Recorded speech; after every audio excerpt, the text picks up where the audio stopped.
बारे इनको सुनते हैं। तो ब्राह्मण समाज मनवादी विचारधारा पर नहीं है। अच्छा, ब्राह्मणों में अब मनवादी विचारधारा नहीं है तो किन में है, बताइए जरा। जिन समाजों के लोग जहरीला भाषण देने में गला फाड़ फाड़ के मनवादी मनवादी कह करके पुकारते हैं, यूट्यूब पर होना तो चाहिए था समाज सुधारक, लेकिन समाज में जहर फैला रहे हैं। जो मनवाद पर बोल रहे हैं वो तो जहर फैला रहे हैं और ये शहर फैला रहे हैं, सुनते हैं। उन्हीं के समाजों में सामंतवादी मानसिकता है, कम उम्र में विवाह का प्रचलन अभी भी है, और घर में पुरुष सोया रहता है, महिलाएं गोबर उठाती हैं, खेत में बोझा ढोती हैं, काम करती हैं। ये मां से दलित पिछड़ों को सामंतवादी कह रहे हैं, वो ही पैसों के अभाव में, शिक्षा के अभाव में और जानकारी के अभाव में कम उम्र में लड़कियों की शादी कर देते हैं।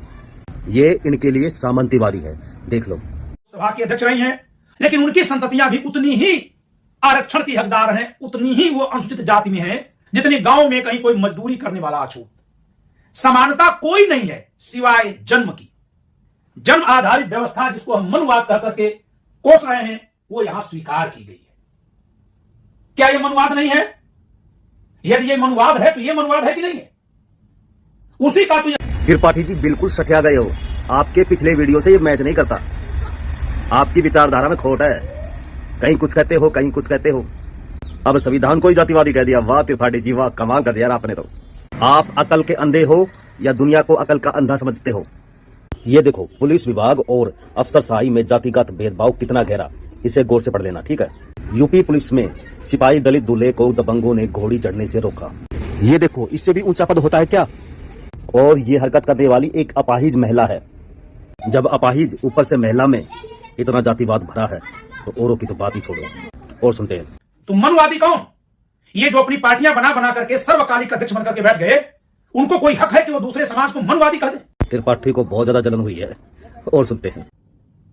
तो इन लोगों को क्या किसी और को मनवादी कहने की छूट होनी चाहिए? मनवादियों को मनवादी कहने पर इनको इतनी मिर्ची क्यों लग रही है, समझ में नहीं आ रहा। सुनते हैं। क्या जो ऊपर आ गया वही रहेगा? और जैसे ही आप कहेंगे कि इसको हटा दिया जाए तो गांव गिराव में कहीं किसी दलित के साथ शोषण होगा तो उससे अपनी तुलना करेगा, कहेगा अभी भी वहां शोषण हो रहा है, इसलिए मुझे पद पर बैठा कर रखो। ये मनवाद नहीं है तो क्या है? मतलब किसी दलित की आवाज उठाना भी अब गुनाह है? वाह त्रिपाठी जी वाह। और ये मनवाद हो गया, किसी की आवाज उठा रहे हैं। जब दलित अफसरों के साथ छुआछूत भेदभाव और उनको घोड़ी तक से उतारा जा चुका है तो आप कैसे कह सकते हो? अरे त्रिपाठी जी, इनसे भी बड़ा पद होता है क्या अंकल? और सुनते हैं। डोम भी जीत गया होता, कहीं वंशकार भी जीत गया होता, टिकट ही नहीं मिलता हुजूर। धोबी समाज आबादी में कम है, उसको इसलिए मिल जाता है क्योंकि वह सदा से सवर्णों के टोले में रहता था, शिक्षा दीक्षा में सबसे आगे निकला, इसलिए वह समाज संख्या में भले कम है लेकिन आनुपातिक दृष्टि से वह पदों पर अधिक है। अच्छा, धोबी समाज सवर्णों के साथ रहता था इसलिए वो कामयाब है। वाह भाई त्रिपाठी जी वाह। ये देख, धोबी चमारों के पैसे से भगवान को भोग नहीं लगेगा। और इसे पढ़ लेना। और सुनते हैं। यहां मूलतः जन्म आधारित व्यवस्था नहीं थी, कालांतर में बिगड़ गई। जैसे मैंने बताया कि पार्टी के प्रमुख अब चुने नहीं जाते, यहां तो आरंभ से ही अपनाई गई। अच्छा, संविधान में तो जन्म से ही जाति व्यवस्था है और इनके धर्म ग्रंथ में बाद में अपनाई गई। तो देख, परमात्मा ने लोक की वृद्धि के लिए ब्राह्मण, क्षत्रिय, वैश्य और शूद्र इन 4 वर्णों को पैदा किया। इनमें विराट रूप परमात्मा के मुख से ब्राह्मण, भुजा से क्षत्रिय, ऊर्ज से वैश्य और पैरों से शूद्र उत्पन्न हुए। ये कर्म से बन रहे हैं या जन्म से ही? नहीं समझ में आ रहा तो ये देख ले। पढ़ना, पढ़ाना, यज्ञ करना, यज्ञ कराना, दान देना, दान लेना, ये 6 क्रम ब्राह्मणों के हैं। प्रजा की रक्षा करना, दान देना, यज्ञ करना, पढ़ना और इंद्रियों के विषयों में न फंसना, ये कर्म क्षत्रियों के हैं। पशुओं को पालना, दान देना, यज्ञ करना, पढ़ना, व्यापार करना, ब्याज देना और खेती करना, ये सब काम वैश्यों के हैं।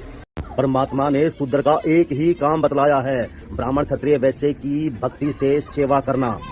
तुम लोगों ने परमात्मा यानी ईश्वर के कंधे पर रखकर बंदूक चलाई है और ये कह के प्रचारित किया है कि ये सब काम ईश्वर ने किया है, तभी तो इतनी गंध फैली है।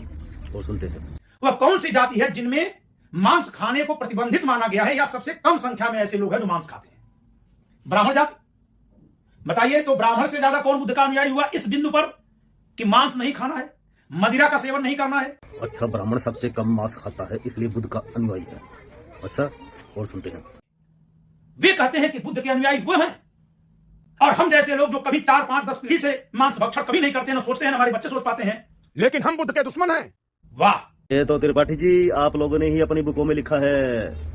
ये देखो, जैसे चोर दंडनीय होता है उसी प्रकार बुद्ध भी दंडनीय है। तथागत और नास्तिक को भी यहाँ इसी कोटि में समझना चाहिए।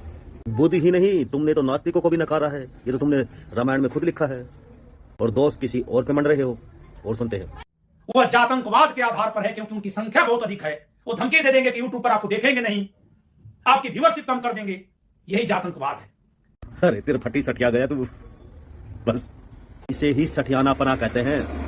वो दूसरी जातियों की जनगणना कराए बिना गिना लेते हैं कि 3% हो। अरे यह तो अकेले ही पूरे भारत को बदल दिए। डॉक्टर भीमराव आंबेडकर को जिनको मानते हो अकेले ही बदल दिए। यहाँ पर त्रिपाठी जी कह रहे हैं कि बाबा साहब ने अकेले ही समाज को बदल दिया, लेकिन पिछले वीडियो में इन्हीं मुद्दों पर बाबा साहब को कोसा था। देखो, वाह वाह रे डॉक्टर भीमराव आंबेडकर। भाषा देखिए आपने, वाह रे डॉक्टर भीमराव आंबेडकर, वाह कमाल है भाई। और सुनते हैं, आबादी उसकी इसलिए कम हो गई है क्योंकि वह महिलाओं को बच्चा पैदा करने की मशीन नहीं समझा। जैसे ही उसको बताया गया कि महिलाओं को शिक्षा दीक्षा के लिए आगे बढ़ने दो, वो सबसे पहले अपनी बेटियों को आगे बढ़ने दिया। त्रिपाठी जी, ये सत्य नहीं है, सत्य ये है। देखो, स्त्री क्षेत्रफल और पुरुष बीज रूप कहा है। और ये देखो, ईश्वर ने गर्भधारणार्थ स्त्री को रचा और संतान पैदा करने को पुरुष रचा, यह वेद में कहा है। अब देखा, ये स्त्री को बच्चा पैदा करने की मशीन कौन समझता है। और सुनते हैं, जैसे ही कहा गया जाति बंधन तोड़कर अंतरजाति विवाह करो, सर्वाधिक अंतरजाति विवाह करने वाले, सबसे आगे बढ़कर करने वाले कौन है? ब्राह्मण। नहीं त्रिपाठी जी, ये भी झूठ है। देखो, क्या कारण रहा होगा आखिर आपके पिताजी जो हैं आपके पति को अंतरजातीय विवाह पता नहीं कौन सा ब्राह्मण होने का कीड़ा था उसके मन में जो मेरे पति को मार दिया, मेरे पति को मार दिया। ये भावनात्मक वीडियो में अटैच नहीं करने वाला था, लेकिन आपने सवाल ही कुछ ऐसा कर दिया तो मजबूरन मुझे अटैच करना पड़ा। आगे सुनते हैं। और फिर भी कहा जाता है कि ब्राह्मण मनवादी है। और सामंती मानसिकता को लेकर के जो आज भी ग्रस्त हैं, जो कहीं कोई अंतरजाति विवाह हो जाने पर पंचायतें बैठाते हैं, फरमान जारी करते हैं, उस समाज से आने वाले कुछ सामंती मानसिकता के यूट्यूबर दहाड़ दहाड़ के गला फाड़ फाड़ करके बोलते हैं मनुवादी मनुवादी मनुवादी। वे स्वयं मनुवादी हैं, भूले ना, स्वयं मनुवादी है। कोई जातंकवादियों को मनुवादी कह रहा है तो त्रिपाठी जी को बहुत मिर्ची लग रही है, बहुत ही अधिक, बहुत आग बबूला हो रहे हैं। और सुनते हैं, ब्राह्मणों ने मदिरा को हराम माना था बिना कुछ कहे, लेकिन अब आप कह रहे हैं कि अब तो ब्राह्मण भी खा रहे हैं, पी रहे हैं। अरे भाई, तो आपको समानता चाहिए थी ना। समानता कौन सी चाहिए थी? गौतम बुद्ध वाली नहीं। गौतम बुद्ध के कहने पर भी जो मांस नहीं छोड़े, मृत जानवरों का मांस खाए, इस नाते अछूत बन गए। वे कहते हैं कि समानता करो और हमारे बराबर आ जाओ, तुम भी मृत जानवर खाओ। वे कहते हैं कि समानता करो लेकिन तुम हमारे बराबर आओ, हम तुम्हारे बराबर नहीं आएंगे, तुम हमारे बराबर आओ। मैं ऊपर इसलिए दिखा रहा हूं कि ऊपर का विचार गौतम बुद्ध का दिया हुआ है। हम कहते हैं तुम बुद्धत्व की तरफ आओ, तुम भी मदिरा छोड़ दो, तुम भी मांस छोड़ दो। वो कहते नहीं, हम तो चिकन खा के ही बात करते हैं। और देखते देखते पूरा समाज नशे में डूब रहा है। त्रिपाठी फ्यूज उड़ गया आपका तो बिल्कुल। ब्राह्मण भी मांस खाने लगा, कौन सी समानता चाहिए थी? अरे ब्राह्मण जब मांस खाने लगा, किस टाइम मांस नहीं खा रहा था वो? कभी कहते थे कि वो पहले गायों को भी काटते थे, अभी कहते हैं कि मांस खाने लगा। भेजा खाली हो गया है तुम्हारा, उसमें गोबर भर चुका है, इलाज करवाओ दिमाग का। कभी कहते हैं कि मृत जानवर को खाने वाले अछूत बन गए। अरे आदमी अपने घर में क्या खा रहा है क्या नहीं, तुम्हें क्या लेना देना? तुम्हें क्या मरा हुआ जानवर तुम्हारे मुंह में ठूस रहे थे? अरे वो मृत जानवर खा रहा था, तुम उनके बनाए हुए वस्त्र कैसे पहन रहे थे? नंगे क्यों ना रहे? उनकी बनाई हुई चीजें इस्तेमाल क्यों करी? उनसे भी बचते। भूसा भरा हुआ है तुम्हारे दिमाग में। ये खाने पीने से कोई अछूत और नीच नहीं बनता। अगर तुम बुद्ध को फॉलो कर रहे थे तो बौद्ध अल्पसंख्यक कैसे हो गए? तुमने रामायण में बुद्ध को चोर के समान क्यों लिखा है? तुमने विष्णु पुराण में तो बुद्ध को मायासुर बता दिया। आगे सुनते हैं। भूलिए मत कि ब्राह्मणों ने ही गौतम बुद्ध की उस शिक्षा का अनुकरण किया कि मांसाहार नहीं करना है। तो जो ब्राह्मण वैदिक काल में गायों तक की बलि चढ़ाते थे, बड़े बड़े धार्मिक आयोजन में मांसाहार होता था, उन ब्राह्मणों ने फौरन मांसाहार का त्याग कर दिया गौतम बुद्ध की एक कहने पर। जो कोई किसी अन्य के कहने पर अपना भोजन छोड़ दे, उससे बड़ा त्यागी कौन? वाह भाई, ब्राह्मण त्यागी। फिर कहेगा कि इसको अंबेडकरवादी गाली बक रहे हैं, हिमायती ले रहा है, जातिवाद पूरा दिखा रहा है।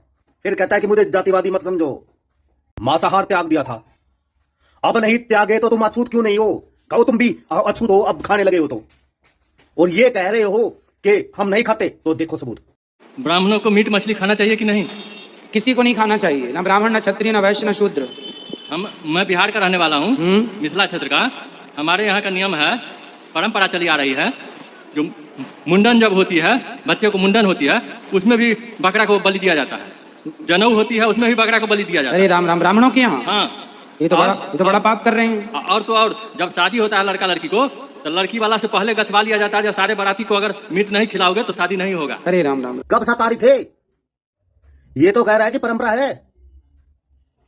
दिमाग में भूसा भर चुका है तुम्हारे, गोबर भर चुका है। अंबेडकर से नफरत तुम्हें पागल बना चुकी है। इससे संतुष्ट नहीं है तो ये देख ले। नहीं, ब्राह्मण कैसे शुद्ध नहीं मिलते? मतलब मतलब मटन मच्छी ये सब खाने वाले मिलते हैं। नहीं नहीं, ऐसी तो नहीं होनी चाहिए। नहीं, कोई नहीं है शुद्ध महाराज जी। जितने को बुलाया 5-6 बार करवाया। तो वो आपने क्या मछली परोसी उनको खाने में? नहीं, पूछे आप खाते हैं? तो वो बोलते हैं खाने के लिए ये चावल भी तो मुर्दा ही है, गेहूं भी तो मुर्दा ही है, ऐसा बात करते हैं।